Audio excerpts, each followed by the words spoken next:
Let's make chicken cheesy pan fried momo. প্রথমেই একটা pan বা কড়াইতে কিছুটা সাদা তেল দিতে হবে। তেল গরম হলে হাফ স্টিম মোমোগুলো তাতে দিয়ে অল্প আঁচে শ্যালো ফ্রাই করতে হবে। এখানে যেহেতু আমি ফ্রোজেন মোমো ইউজ করেছি তাই আর স্টিম করিনি। ওয়াও ব্র্যান্ডের চিকেন চিজি মোমোটা আমার বেশ লাগে, তাই প্রত্যেকবার এই মোমোটাই অর্ডার করে ফেলি।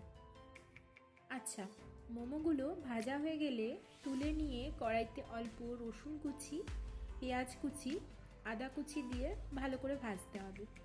এখন কিন্তু ওভেনের আঁচটা একটু বাড়িয়ে দিতে হবে। এরপর একে একে আমি সব সসগুলো দেব। আমি এখানে Schezwan sauce, red chilli sauce, soya sauce আর গ্রিন চিলি সস ইউজ করেছি। এগুলো দিয়ে ভালো করে নাড়িয়ে চাড়িয়ে মোমোগুলো এরপর দিয়ে দিতে হবে।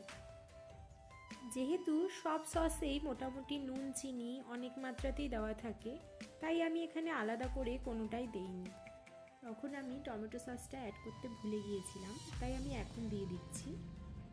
এরপরে সব সসের সাথে খুব ভালো করে মোমোগুলোকে নাড়াচাড়া দিতে হবে যতক্ষণ না মোমোগুলো সসের সাথে খুব ভালো করে কোট হয়ে যাচ্ছে। ব্যাস, তাহলেই ready chicken cheesy pan fried momo.